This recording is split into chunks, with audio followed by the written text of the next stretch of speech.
Hello everyone. आप जानते हैं कि इस सीरीज में हम general exceptions of tort discuss कर रहे हैं, जिसमें हमारा नेक्स्ट डिफेंस है मिस्टेक।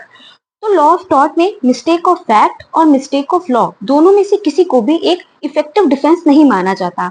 लेकिन अगर हम उसी जगह क्रिमिनल लॉ की बात करें तो मिस्टेक ऑफ फैक्ट को एक वैलिड डिफेंस माना जाता है और इसका यूज करके एक व्यक्ति क्रिमिनल लाइबिलिटी से बच सकता है। लेकिन लॉ ऑफ टॉर्ट में भी कुछ एक्सेप्शंस हैं जिसमें मिस्टेक ऑफ फैक्ट को एक डिफेंस माना जा सकता है, जैसे मैलिशियस प्रोसिक्यूशन, जहां कोई व्यक्ति किसी व्यक्ति के खिलाफ बिना किसी उचित कारण के और मैलिशियसली यानी दुर्भावना से कोई कानूनी कार्यवाही शुरू करता है।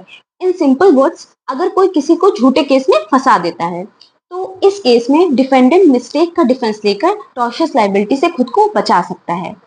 नेक्स्ट है in the case of vicarious liability, यानी जहां सर्वेंट के काम के लिए मास्टर लायबल हो, वहां सर्वेंट अगर कोई टॉर्ट कमिट करता है तो मास्टर मिस्टेक का डिफेंस ले सकता है।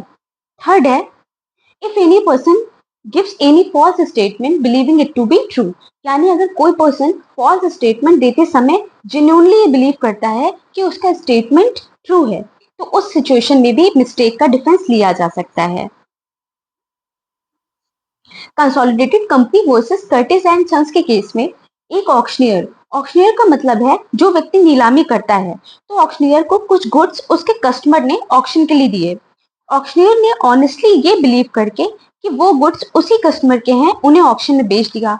बाद में पता चला कि वो गुड्स किसी और व्यक्ति के थे, तो गुड्स के रियल ऑनर ने ऑक्शनियर के खिलाफ टॉर्ट ऑफ कन्वर्जन का केस फाइल किया। एक डिफेंडेंट ने ये कहकर बचाव लेने की कोशिश की कि उसको असली ऑनर के बारे में जानकारी नहीं थी और उसने बस गलती से उन गुड्स को उसी कस्टमर का समझ लिया था। इस केस में कोर्ट ने कहा कि ऑक्शनियर का गुड फेथ में कार्य करना या उसकी ऑनेस्ट इंटेंशन होना टॉर्ट ऑफ कन्वर्जन का वैलिड डिफेंस नहीं है और इसलिए यहाँ डिफेंडेंट लायबल होगा।